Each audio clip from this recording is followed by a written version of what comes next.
Welcome back to the In Good Company Company. Is it Company or Company? I get it all mixed up now. Company and Company. Welcome back, guys. We're a bit empty seats at home for you viewers today. Just me and Paul, the deadly duo. Some people have called us the Peters and Lee and the Hinge and Bracket of commentators. I prefer the Saint and Greavesy. Morecambe and Wise, I think Paul called us as well. That's pretty close. For Cannon and Ball, there's another pair. Or I prefer perhaps a Newmark and Lard. Not a lot of hair between us, but we'll get there. So we're going to have a good one anyway, guys. Only a couple of us today. The other guys have got other problems. It's not because we drew a game and they didn't want to show up today. They had other previous engagements, of course. So just me and Paul today. Paul, how are you doing, mate?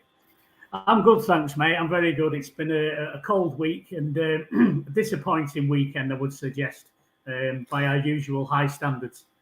Well, that's it. Yeah, absolutely. As I say, I hate going into a break, whether it's an international break or a winter break or whatever they're calling this. I have no idea what they're calling this one. On a loss or a draw, even a draw is depressing, because we've got two weeks before we can do anything about it, and then it's an FA Cup game, so we've got even longer before we can get back on Premier League duty and start another run. Hopefully, let's hope we can. Right, we're going to chat a few things today, but we're obviously going to start with the obvious game at St Mary's yesterday. I was down there yesterday. Not a bad atmosphere. I thought the Southampton fans were very good, actually. I've never been to St Mary's. I thought the Southampton fans were okay whilst they were winning. Obviously, they went a bit quiet when we drawn level. But, I was quite impressed with, because they're never any good at the Etihad, to be honest with you. They're pretty rubbish when they come up to our place. But for a small ground, they were okay. So I was quite happy. Right, let's have a talk about the season. Unless the fans were okay, fine, no problem. Let's talk of the City team, Paul. What did you think of this, mate? We've got Edison, Walker, Cancelo, Diaz, Laporte, Rodri, Bernardo, KDB, Foden, Sterling and Grealish. We'll go on to the bench in a minute. What do you think of that starting 11? It's good enough. I'm happy with it, to be honest. When you see that starting 11 and you look at the players, you think, that's good enough. That's good enough to beat anyone in the Premier League, to be honest. Yeah, well, I mean, if you look at the bench, I mean, we didn't have we haven't got a lot of options. It's looking a bit bare bones to me, even without the COVID problems. Obviously, we know Aki and Zinchenko are still struggling, I think, with COVID. But, I mean, the bench, Carson and Slicker, so you got two keepers again, which is always odd to me. I don't understand that. Stones, I was a bit disappointed Stones wasn't playing, in all fairness, but what do I know? Obviously, if Stones had been playing instead of Laporte, we might not have got what we got yesterday. But I was a bit disappointed Stones wasn't playing. Sorry, Aki was on the bench, wasn't he? Yeah, so he's okay. He's back from COVID. Wilson, Esbrand, Ferner, Gundogan. It's another funny one. He's not seems to be getting many games at the moment. McAtee and Jesus. There's no Palmer, Paul. Was Palmer injured or has he got COVID? Do you know anything about that? I don't know, to be honest. I can't see how he's got injured. It's probably more of a COVID issue. I would guess. I don't know. There's not a lot on that bench. I know we've got a starting 11 to probably do the job there, Paul. But that bench isn't exactly filling me with utmost confidence with 15 games to go. What about you? Well, I thought at the time when I saw the bench, I thought there's only probably, Gundogan. I don't know what's going on there. I'm not sure, but I thought there's only one player really on that bench that could come on and actually make a bit of a difference. And I know that sounds like I'm saying it in benefit of hindsight, but there's normally we've got match changing or match winners on our bench, and we seem to be lacking that a little bit. Yeah, I'd have to agree. But anyway, as we said, we've got a starting 11 there that's good enough to win this game. It didn't last long, mate. It didn't last long before we actually went a goal behind. I hate going a goal behind, especially at a place like Southampton where you've got an organised team and they're going to organise. If they go a goal up, you're going to have great difficulty trying to break them down. But 7 minutes, obviously Kyle Walker's brother, I think he is. I'm not too sure how that works, but what about that goal, Paul? I mean, obviously if you're going to go behind to a goal, it used to happen a couple of seasons ago. Every time a team scored against us, it seemed to be a worldie, but. Hey, a great goal, wasn't it, mate? From the young lad, who's his first Premier League goal ever as well. What do you think about that? It was a cracker, wasn't it? I mean, I think it's Annie Walker's grandson. I think who he is. I think that's for those Coronation Street fans. Yeah. Well, he started from nothing really, didn't he? I mean, he started off on the sort of left-hand side, and he pings the ball across. No issues again. We've got plenty of bodies back, and then Phil Foden just decides he's not going to bother. Yeah.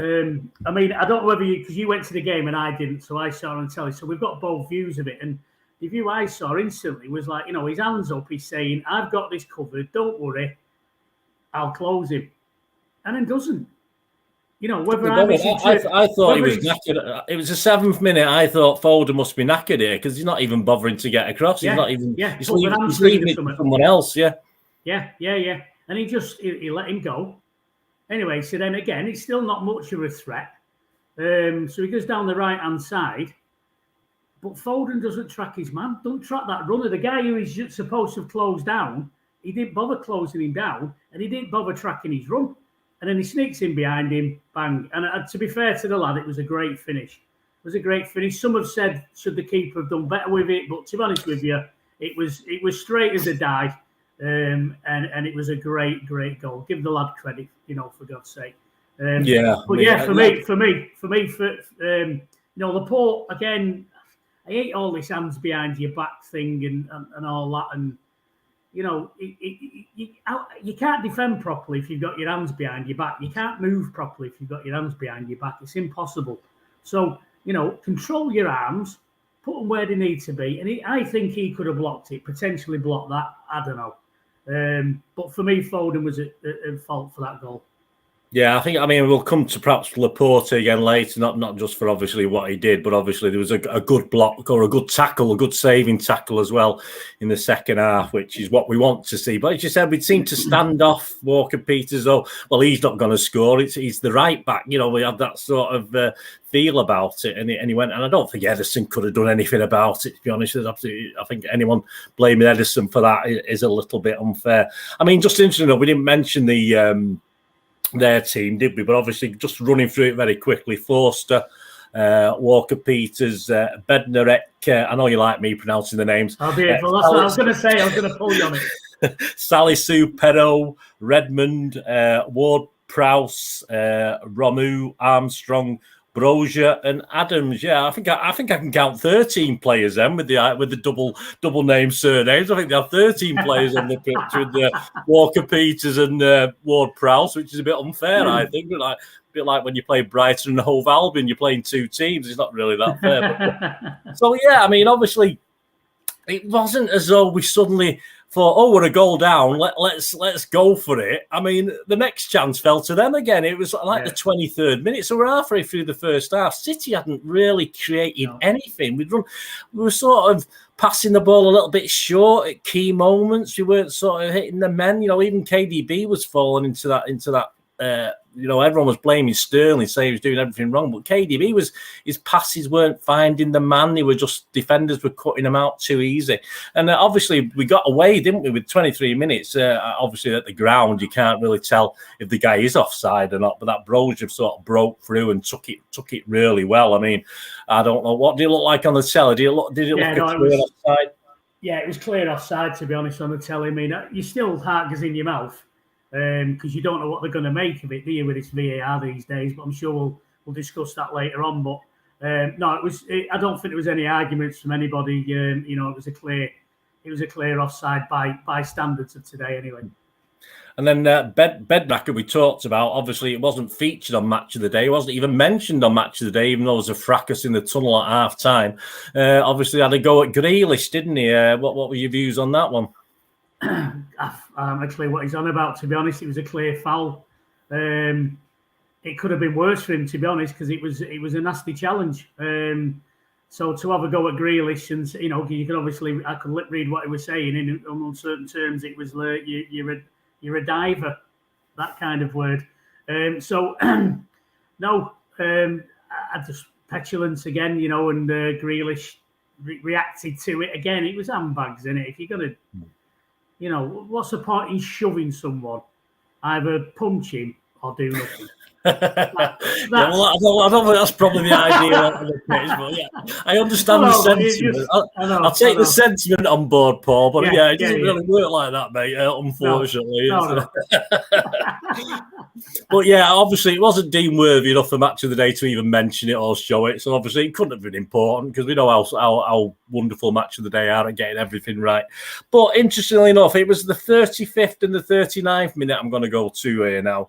And the 35th minute, we had a Sterling chance, which was high and slightly wide. It was okay. It never looked as though it was going to, even from where I was at the other end, it never looked as though it was going in. It certainly didn't on the TV. So it was a half chance. But then the 39th minute, if we'd have gone in at half-time 1-1, I think we've won this game, to be honest with you. I think it would have been okay.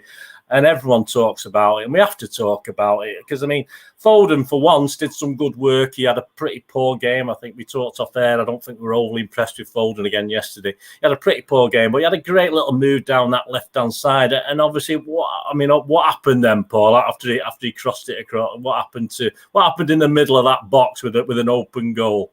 Well, what happened is he missed an open net, didn't he? He could have placed it in 1,000 places. Mr. Sterling would call. Sterling, yeah. And you know, the pundits were saying, "Oh, should he have hit it first time?" And should have took a touch. And we don't need a striker to be able to do that. Anyone who plays football could have put that in the back of the net. It's not a matter of like, oh, we need strikers, we do this, or it's the wrong person, blah blah blah. It doesn't matter. Anyone that can kick a football should have put that in the back of the net. And if he's going to put it anywhere, if there's somewhere you don't want to put it, he put it in that place. Because if he'd have put it, the keeper was going to his left. So if he'd have put it to his right, the keeper would have gone past it. If he'd have hit it straight, if he'd have hit it a little bit, but he could have hit it anywhere, but he hit it perfect for the keeper. Somebody said it was a great save. No, it wasn't a great save. He was just stood there and it hit him. Ridiculous, really, because you say them are the things that change games, and we needed every chance we could have got yesterday because they were defending to save their lives. And when you get an opportunity like that served up to you, you've got to put that in the net, and that's the difference. That's the difference. That's what you get with Sterling, unfortunately. Too many opportunities like that. He's got previous, mate, hasn't he? He's got previous for missing there, sort of from about 2 or 3 yards out, hasn't he? Let's be honest about it. But I mean, what worries me is that we do seem to put all our eggs into one basket with Sterling, and none of the other guys are accepting any real responsibility in the box. We don't see, apart from Sterling, no one else seems to be getting in there. Foden doesn't seem to get in there much. Bernardo certainly plays as a ball carrier half time. He doesn't get in there much. So, yes, Sterling was absolutely awful, but again, we're just relying on him all the time to actually get these tap-ins. No one else seems to be around about the area, mate, does it, to actually do that at the moment? We don't seem to get the bodies in the box that we were getting in at the start of the season. It seems we set these things up and there's no bodies there. No. Southampton had a load of bodies there, but we didn't seem to have in the right place at the right time, Well, we used to have Gundogan, didn't we? Gundogan used to sort of like appear. That was when David Silva would make an appearance as well. He'd be coming into the box late. And Phil Foden was getting into the box, and appearing. But it just doesn't seem to be happening. As a collective, we just seem to, how many times this season we don't have one or two individuals that play badly. Most teams, you have a player who has an off day, and you get that. But when we have one player play badly, we have 7 or 8. Collective. It's a collective bad performance yesterday. And, there's nobody really that I could turn around and say, like, oh, yeah, he deserves man of the match and blah, blah, blah. No City player anyway. And I don't get it. I don't understand what that is, whether it's... I really don't understand the psychology of it and what goes wrong. And, people are paid higher money than I am to look at stuff. And I don't know why we're like that this season. We seem to have a nightmare, and we discussed it off air that this season we've not really been firing on all cylinders, yet we still managed to get results. How we've managed to get those results in recent games is beyond me. Well, it's not beyond me. It's moments of brilliance from Kevin De Bruyne. They've not been brilliant team goals. They've been individual efforts. that's unlocked the door, if you like. Yeah, so I mean, 1-0 at half time, mate. There was something where I can't remember the minute it was in. There's another one where Edison rushed out and fouled the play, but fortunately it was offside. I can't remember what minute that was in. It was towards the end of the half, I think. And I thought, Ed, what are you doing?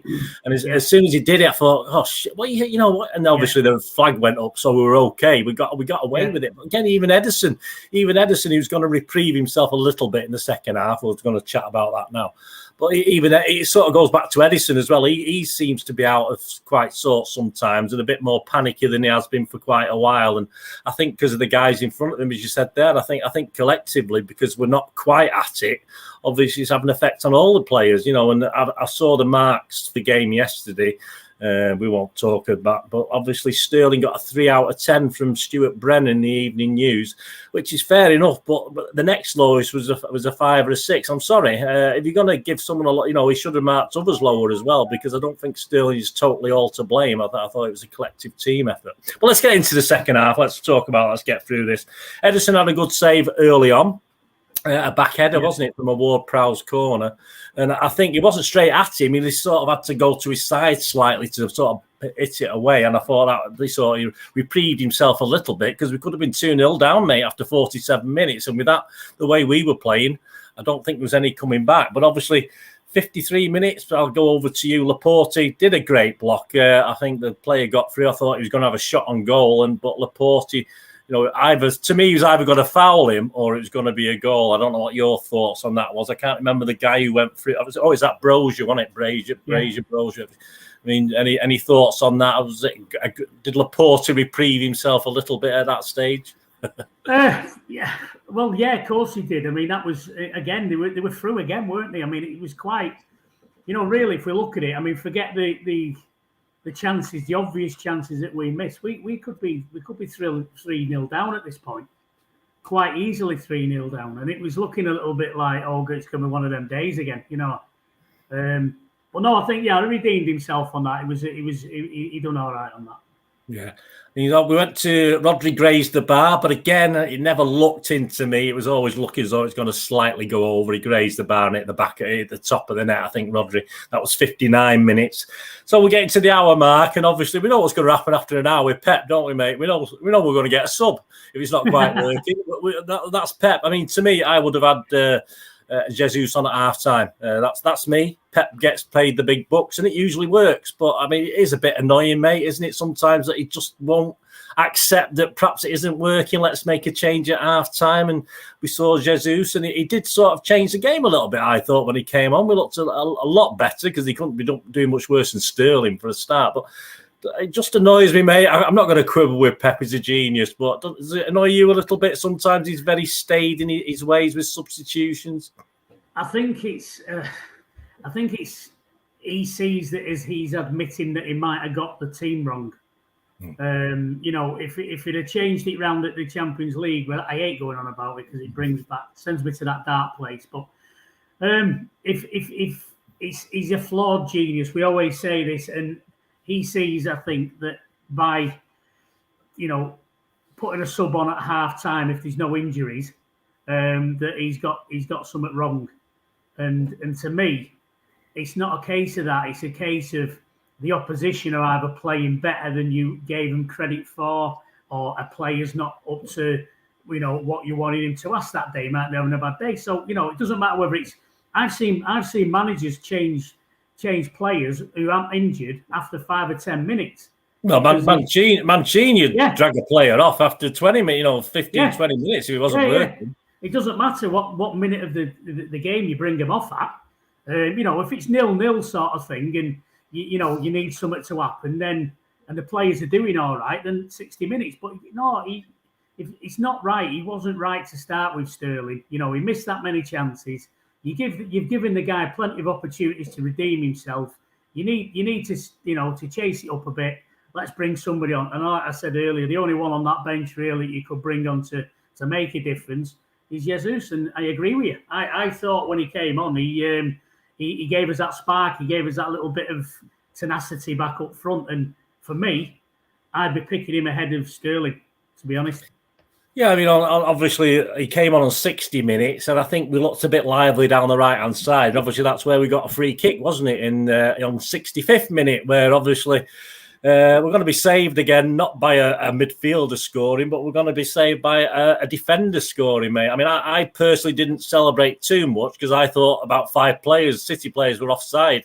But just talk me through that KDB free kick on the 65th minute. Well, yeah, it was just perfectly looped in from the right-hand side. They all jumped from it. Now, I thought, like you, that there was going to be some offsides here because I know they did look at it and they did check it afterwards. And I've become attuned now to not getting excited when we score goals because, VAR gets involved and I'm sick of looking an idiot. I'm sick of looking an idiot on the terraces. I know people say I look an idiot all the time, but I'm sick of looking one on the terraces dancing around like a fool and end up being embarrassed. So no, I'm kind of getting attuned to not to get too excited. But no, to be fair, the decision was right. It was, there was a couple of players offside. I think there was a guy behind him. Not sure it was sort of to his left. He was offside, but he wasn't. No, I think Rodri and Diaz were around him, weren't they? Yeah. With Rodri, I think he was offside, but he wasn't. So no, it was a great header, and I thought from then this is it. We're on top here now. We'll go on and win this. Yeah, it's interesting, wasn't it? Because that was 65 minutes. So we had 25 minutes plus injury time. KDB at the post on 70 minutes, which, to be honest with you, from where I was, it looked as though it was always going to hit the outside of the post. It never looked as though it was going to sneak in. So it was a good effort, a great effort, but not quite good enough. But the thing is, then we have a VAR being introduced for a couple of other incidents. And the first incident was a foul that was on Laporte, which obviously we've seen his wax legs images on social media afterwards. I don't know what I thought. Whose legs are they? They're not a bloke's legs. I couldn't understand. Very, very nice legs, Laporte. But obviously the VAR got involved, and obviously it took a bit of time, mate. But I mean, what's your play on that? I mean, was it a red card or was it okay as a was it a yellow card or did he give a yellow card? What, I'm sure I'm not sure whether he did or not, to be honest. It's a red card. He had opportunity. He knew where the player was. He was heading straight onto him. He knew where he was. He had a chance to pull out of it. The ball had well gone, and he went down he went onto his leg and down his leg. To me, he knew exactly what he was doing. He's out of control or whatever they want to call it. It's a red card. It's an all-day red card. Stones got sent off. Was it last season before? Something very similar. Yeah. No, it's a definite red card. No question. There's no question about that for me, to be honest. Well, that was it. I mean, City were in quite good flow at that time, but that sort of disrupted it. And then literally, probably moments later, it got disrupted again because Kevin found himself through in the box, on the edge of towards the edge of the box, and about 4 players were surrounding him. And he tried to get in, and he was at it. I mean, talk us through that one. Remember that one? That was the 79th minute as well. So literally moments after this Laporte thing, obviously Kev looked as though he had justification to be a bit annoyed there, mate. Yeah, again, I think it's tough because I think it was a foul. It was so I don't know whether it was enough contact. And I don't know whether it was in the box. Now, I couldn't work that out from seeing it about 20 times on the TV. So, from my point of view, understanding as long as it's not a clear and obvious error, the referee didn't give a penalty. So, as I understand the rules, I might be wrong on this week. I don't know. They change all the time. It wasn't a penalty because you looked at it that many times. They couldn't decide. So I think the referee was saying referee didn't make a clear and obvious mistake, so it's no penalty. I'll go with that. I'm happy with that, to be honest, because that's how I understand the rules. So I'd be disappointed if it was the other way, if it was given against us. So, I think, I've got to agree with the decision on that one, to be honest. Yeah. I mean, obviously, I thought the worst we probably could have got was a free kick on the edge of the box, to be honest with you, because if VAR might have said, I can't decide if it's on, because it was on the line, people say if it's on the line, it's a penalty. But as you say, you're talking split seconds, so it'd be very hard. But obviously, the problem with that was, again, it's ruined the flow of the game because it was literally a minute, 2 minutes after when the play was held up again. So the game had carried on. KDB was remonstrating, not concentrating on what was going on. So we'd lost the total flow of actually getting back into this game. And to be honest with you, from that 80th minute onwards, we never really got it back, Paul, to look as though we were going to actually nick this, did we? Well, you look at the whole game, to be honest, and I think teams have sussed this out, that City like to be flowing. City like to have the ball on the pitch. We keep hold of it, and any chance they can get to disrupt it. I mean, I think you were saying that was no ball boys there yesterday or something. Yeah, I mean, I'll just mention that now because I was going to come on to it. I mean, I know it's a compact ground, and it's obviously the rules for both teams, but the thing is, there's no ball boys. There's no balls on little yellow discs where they can pick a ball up if it goes out of play.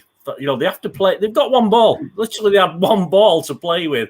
So they had to find it. So obviously, when it worked out for Southampton after 7 minutes, you're 1-0 up. Of course, they're not going to be rushing. No one's going to be rushing to get the ball and everything like that. So City players were literally having to chase after the ball to give it back to the Southampton players time and time again throughout the game. Yeah. Now, people say, well, what happens if it's the other way? Well, if it's the other way around, I'm sure stewards and other people will be running around to get that ball. I've never watched many Southampton games. I'd love to see what happens at Southampton in that circumstance, because I said I'm only related to the game yesterday. But it's to me, the Premier League, look, if it's Swindon Town, Cheltenham in the FA Cup, anyone like that, I accept it. They play all these little tactics to try and do what they can because that's how it is and that's how it should be. They can grow the grass long, can't they? Keep the grass long. They can get the pitch extra mud on it and stuff like that. They do what they want.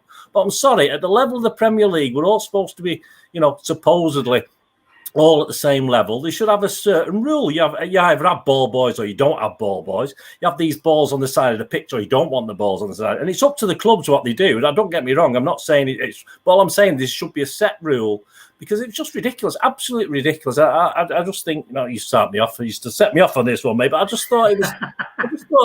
I'm not saying we didn't win that game because of that, but I just thought it's wrong. I think the Premier League, for this standard and level of football, should have consistency. We haven't got it in things like VAR and stuff like that. And this is just another thing where there's no consistency. Kevin De Bruyne about 2 minutes into injury time. The ball went out for a corner. He didn't say where it went. He didn't see where it had gone. So literally, he was looking around and the Southampton fans were pointing somewhere else. So he was looking in the opposite because obviously trying to wind him up. That was and he was trying to find the ball. And it was a City player. It's over there, Kev, like that. But it's only split seconds. But split seconds win games or lose games. And it really did annoy me, Paul. Thanks for setting me off on that. And no one's picked up on it. It's just me, and perhaps I'm being pathetic. But I just think the rules should be consistent in the Premier League. We're all at the same level, all right? People, you've got loads of money. Yeah, we've got loads of money because we win things. And, we invest and we do things. That's how we got loads of money. Everything should be a level playing field in the Premier League. And I accept it from the likes of Swindon Town in an FA Cup game. And they didn't, I'm not saying they did it. I'm just saying from that type of team, I expect them to, against the top team, to try everything they can to get a result. I expect Forster, for instance, is the biggest time waster, one of the biggest time wasting goalkeepers. He was at it all game as well. And I expect that because that's how it is. But I don't expect silly little things like ball boys and little balls around the pitch so players can pick them up when they go into the crowd or whatever. I don't expect that. And as I say, it's different if Southampton had been losing because I'm sure stewards and fans would be eager to get the ball back to him. It's obviously they're playing a game, and I don't like that game. I don't think it's right. And I don't care if we're the champions and we're great and we're fantastic and no one. I just don't think it's football. But hey, that's me, mate. Let's. Sorry about that, Paul. You should have this special little section for the burn. I was going to do my own vlog on it, mate. To be honest with you, I thought I'll leave it. But, yeah, sorry, Paul. I think what the point, it all adds up. It all adds up because it's disruptive, and and to a further extent. I know that's one extreme, and this is the other extreme. Is that when we have a layoff, we're used to be playing sort of like every 3 days. Yeah. And we play better when we're doing that. When we get a chance to have a break, if you look, every time we have a break or come back from an international break or whatever, we always seem to take our time to get going again.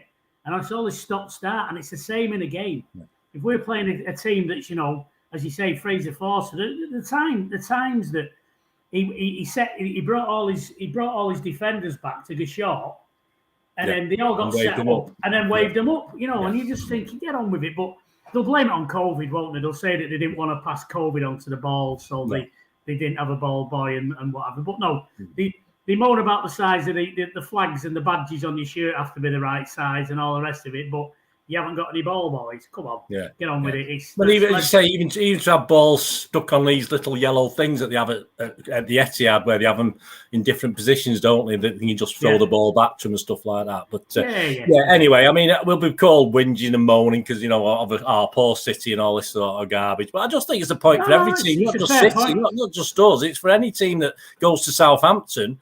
If you go to Southampton, you go a goal behind, lad, you're in trouble because Southampton will do it. It doesn't matter if they're playing Watford. Southampton will do exactly the same whether they're playing City or Watford. So to me, it's not right. It's just not the way you're playing football. I'm an old guy. I want, all right. It's not cricket where everything has to be. Well, that's not gentlemanly anymore, is it, mate? But I do expect certain things to be met. Well, anyway, let's move on. Hooper, is it Simon Hooper, the referee? He's not done a lot of Premier League games, I don't think, this guy. And I could probably tell yesterday. I don't think he was great, mate. What do you think? No, hopefully he doesn't do that many more, to be honest. No, it was just he had no control of it, no authority. He was we call it a wet lettuce. I think he was probably a bit of a wet lettuce, wasn't he? And he fortunately the players were all right, but can you imagine if that had been sort of derby? A derby game, he'd have lost control of that game completely.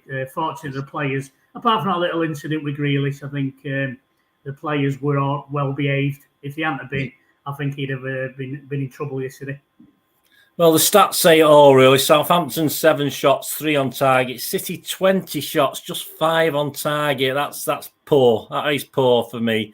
And even when we do a third, which would be 6 or 7 shots, that's poor. But I mean, I've seen that before. But to only get a quarter of your shots on target, not great for me. We won't raise the missing an attacker thing at the moment because that always happens when we don't win a game and stuff like that. But not great. But Pep was happy. I've not actually seen the interview, but I saw the headline. Said it was City's best display of the season, mate. What do you think about that? I really don't know what to make of that. I'll have a pint of whatever he's on as usual. Yeah. I think he does it for a laugh. I think it's his Mancunian sense of humour. I think he's just doing it for a laugh to wind up the mainstream media, I think. Well, that's it. And before we leave, Pep, actually, here's a quiz question for you, mate. A quiz question for all the viewers and for you, Paul. Here you go. What took Moaning Maureen 231 attempts, Whingy Klopp 236 attempts, Red Nose Fergie or Sir Fergie or whatever we want to call him, 242 attempts. Mr. Wenger, 249 attempts. Rafa Benitez, 267. And the chosen one, yes, the legend David Moyes took 340 attempts. What am I talking about, mate? What's that about? To pronounce the African nations starting 11. I don't know. Mourning, it took him 231 goals to achieve this. Pep has achieved this in 213 games, so a good 18 games less. So, what do you think? Is that any help? They're all shouting at the screen. All two viewers are shouting at the screen. 500 matches.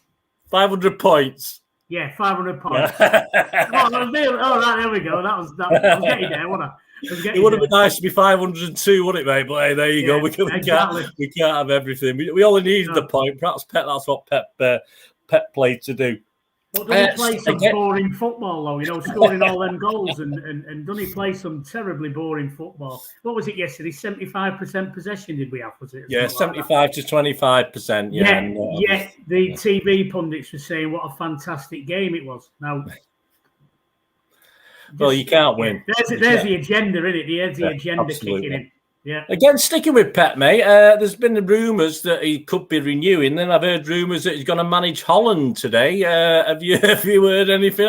We go from one extreme to the other. That he's a happy bunny, and we're going to get another 2, 3, 4, 5 years out of him. He's going to be there for life. And the next minute, you might be going over to Holland, according to the Daily Mirror, I think today, or Sunday Mirror, whichever it is. What are your thoughts on Pep? Is he going to renew, or are we going to end up with a new manager at the end of next season?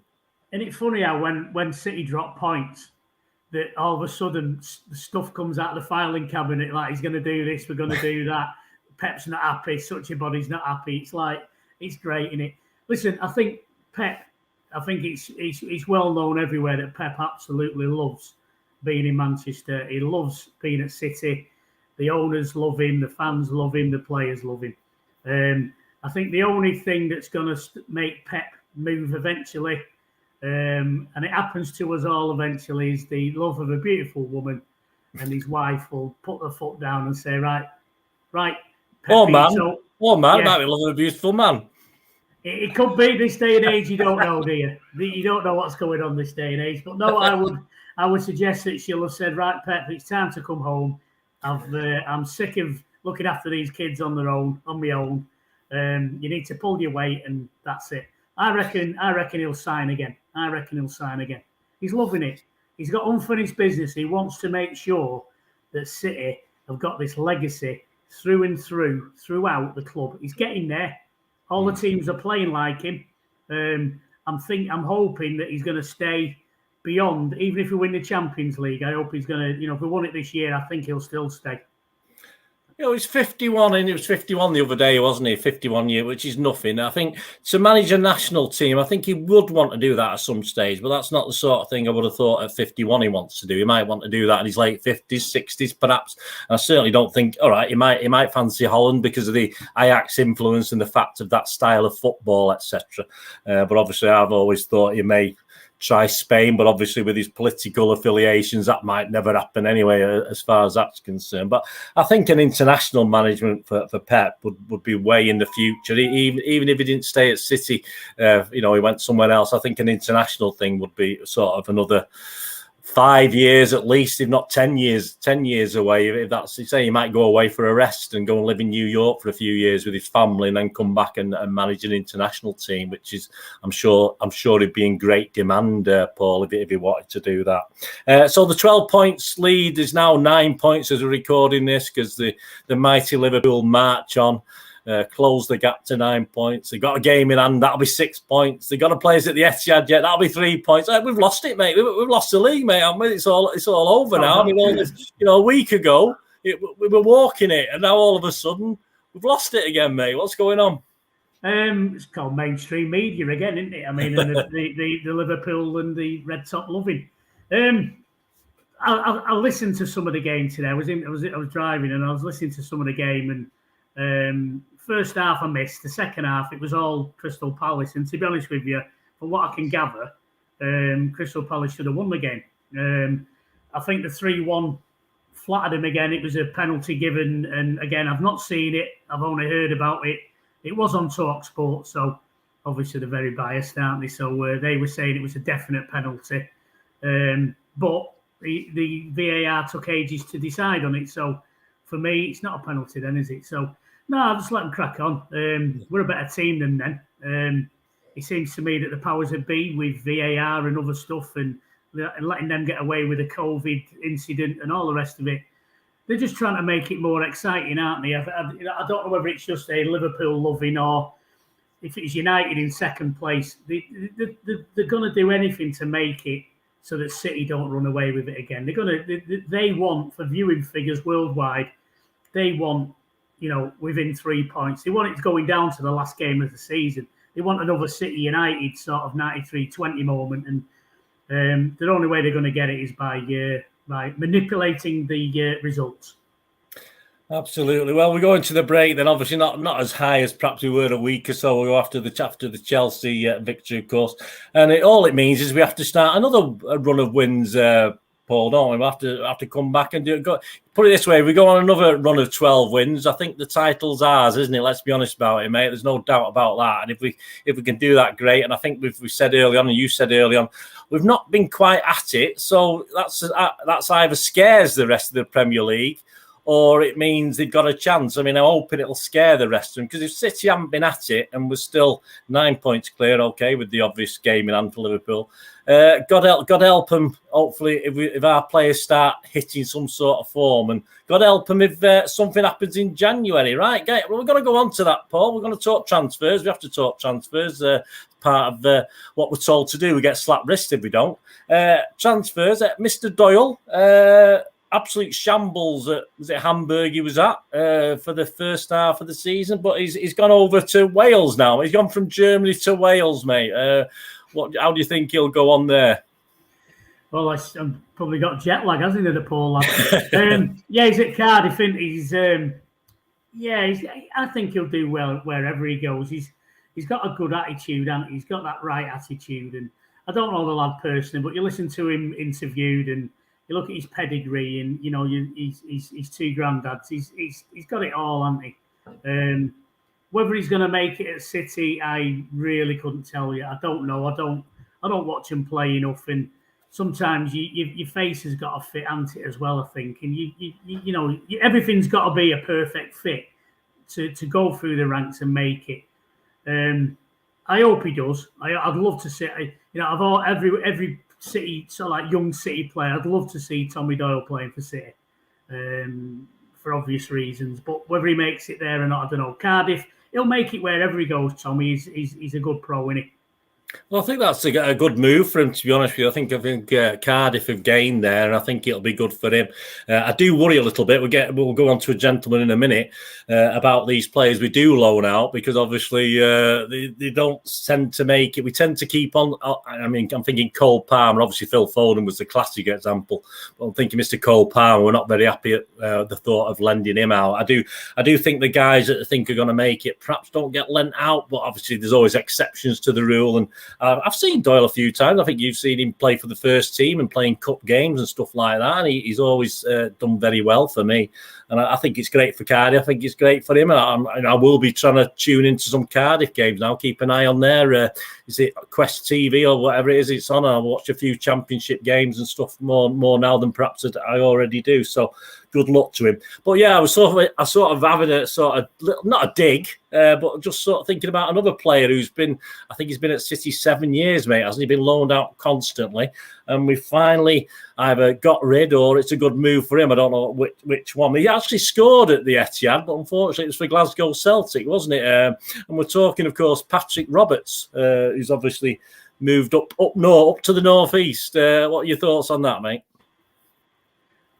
To be honest with you, I thought he'd gone a long time ago. I didn't realise we'd still got him. I don't know what to say about him. I don't understand why we had him for 7 years on loan. That just seems very weird. Now, whether it's a contractual thing or I don't know. I don't understand why he's been with us for 7 years on loan, because normally, they go out on loan for maybe 2 seasons maximum, and then they make the decision whether to bring them back or let them stay.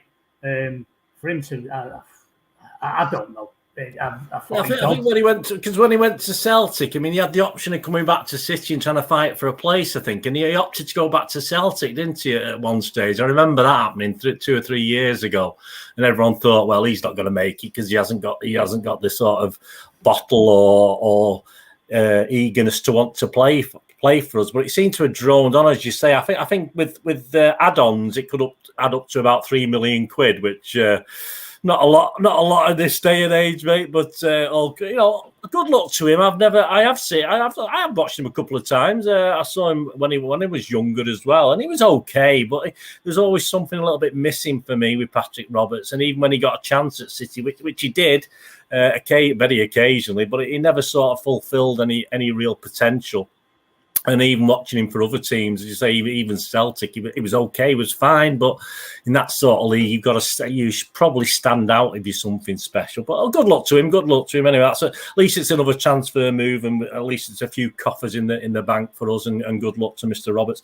And before we go on the transfers, obviously, Harry Kane's raised its ugly head again, talking about Harry Kane, and he's sort of saying he'll do his best, but obviously he wants to be successful again. So he's sort of saying all these things, but that's never going to happen with Mr. Levy about, is it, mate? So everyone's latching on to a guy called Alvarez from River Plate, I think he plays for. Apparently his YouTube 8-minute video is excellent. Well.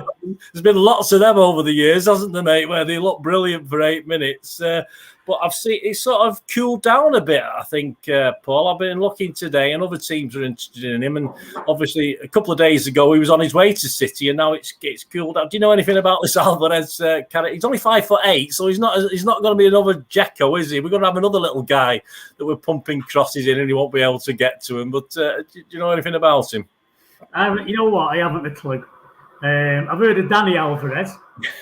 I've heard of him, and I've heard from Escape from Alcatraz.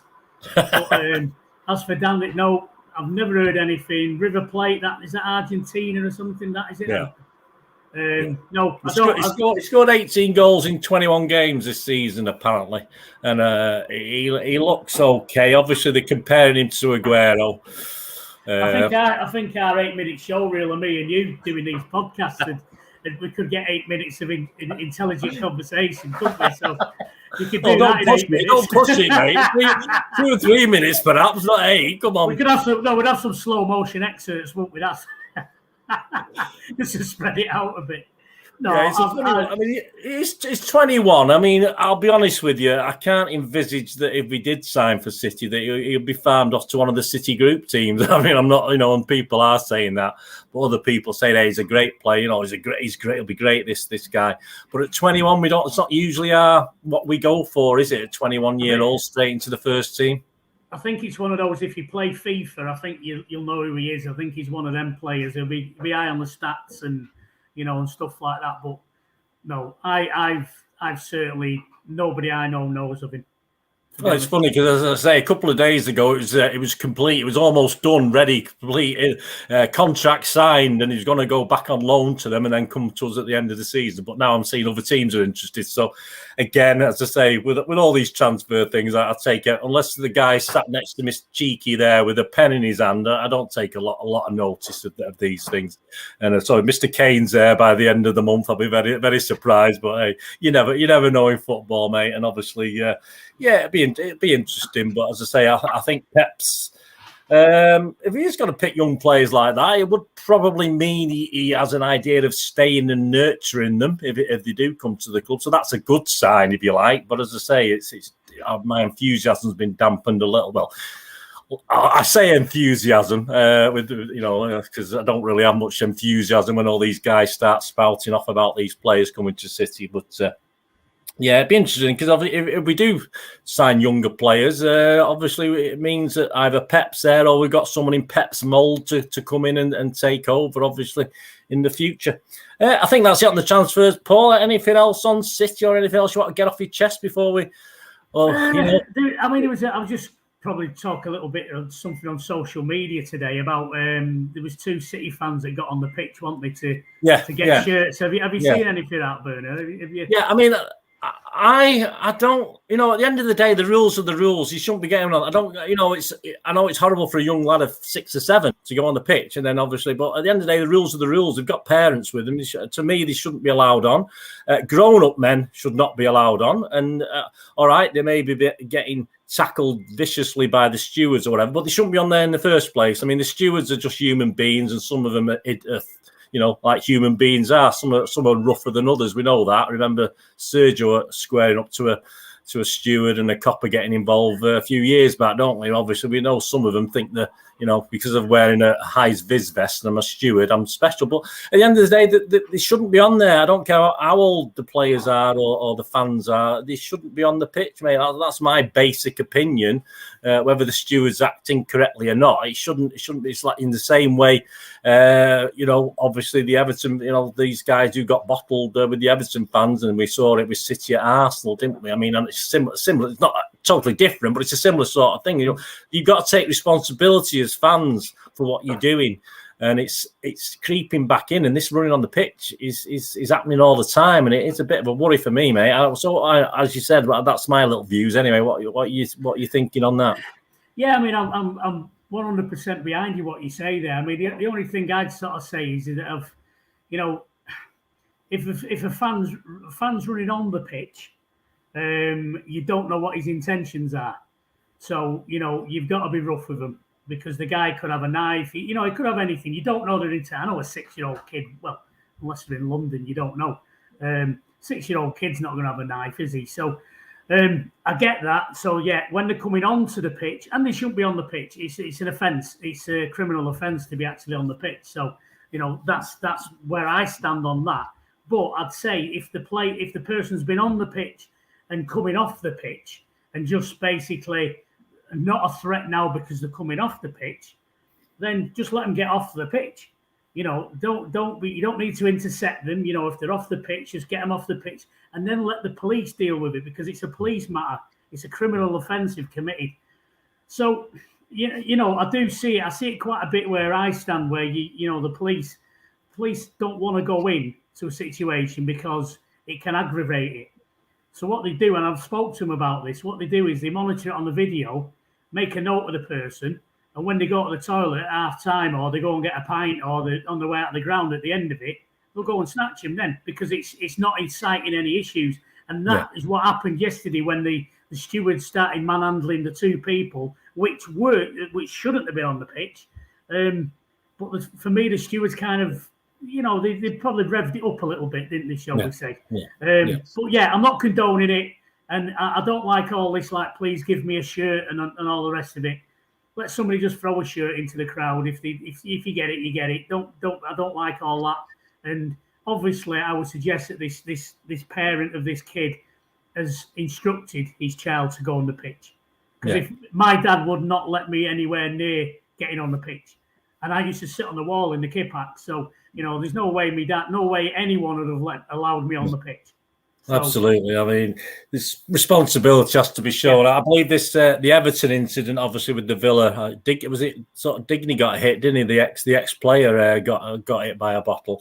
There used to be a thing at City where you couldn't take tops on bottles and stuff like this into the ground, and I mean, I'm not sure they're tight on that anymore. I think it's been left a little bit, but I mean, a bottle full of water is quite heavy. If you're thrown at pace, can cause some damage. I've not seen the actual. I think Match of the Day didn't actually show it hit him. I've not seen any images of the bottle hitting the Villa players yesterday, but it's not great, Paul, is it? I mean, it's something that's creeping in again, isn't it? Yeah, I mean, Apolomai lost his eye.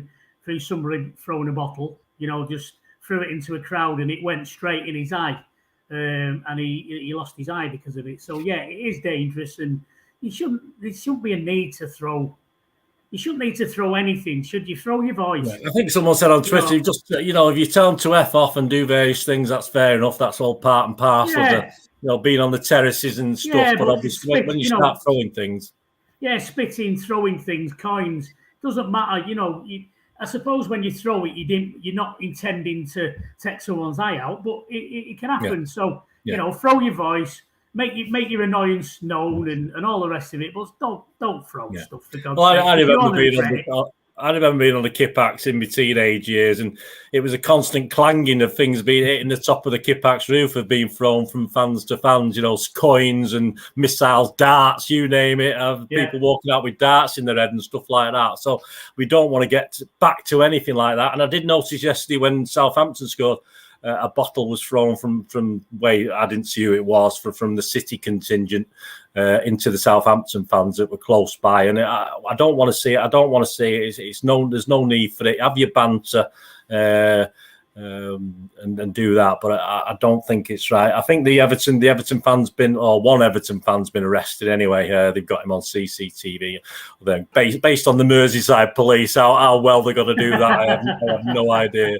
But we don't want to see it, do we? No, absolutely not. Fans. I had enough trouble last night. Before we finish, guys. Yeah, we're coming back from the match, and we stopped at the services.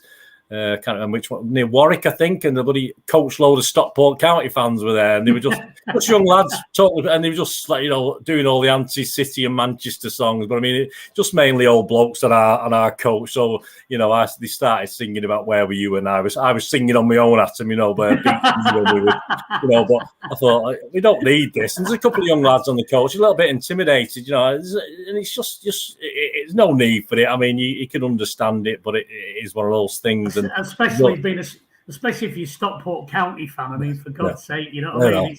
You got to give them credit for the attempt today. But that's just the coach. that was Stockport County. That was their fans. On that coach. I mean, they get good support, don't they? All credit to anyway. We don't want to be a county loving it. It annoyed me. I'm sure there was 10 or 15 lively lads on our coach. It would have been nasty, but as I said, it was only sort of older guys and a couple of younger lads, so there wasn't going to be any trouble because obviously they were up for it and we weren't. Basically, it's as simple as that. Man, I'm far too old to get involved these days with that sort of thing. I bet they had to hold you back, didn't they? I'll defend myself, mate. But I mean, one of the girls gave them the V's, and that was about it. And I was behind one of the girls, but it was handbags, as you say. It was just handbags. It's quite funny, really. But as you say, if there's kids and women on, you don't really want it at midnight. You don't really want it at midnight. And I was asleep. I'll just get off for a 10-minute break, and just these bloody young idiots. I see enough City young idiots in the grounds on coke and God knows what. So we didn't really want it. But hey, there you go. You're right, you're right. Anyway, thanks, Paul. I hope everyone out there enjoyed it. Anyway, I'm sure what we lacked in quantity, hopefully we made up in quality. And thanks for coming, Paul. With this, Mark and Lard of In Good Kompany. I think we're going to be called, or St. Greaves would be nice, wouldn't it? St. Greaves. Or Phil and Grant. That could be the Mitchell brothers. Yeah, anything like that. Yeah, well, we share certain aspects, don't we, mate? Anyway, put our heads together like that, we could look like something else. We could look like Dolly Parton, couldn't we? But anyway, cheers, Paul, mate. Anyway, always a pleasure, Bernard, mate. Always a pleasure. Thank you for coming on. I'm sure next time, guys, when In Good Kompany's on, we'll have a full house again. Usually we're kicking people off, saying you can't do it this week. We've got too many, but there you go. City draw a game and everything falls apart. But we'll be back as In Good Kompany, and City will be back as well. So just leaves it up to me to Paul. Thank you very much, mate. You're welcome. Enjoyed it. As always, a pleasure. No problem. And hopefully we'll see you all again here very, very soon, guys. Stay safe and we'll see you all again very soon. Thanks for watching. Bye-bye.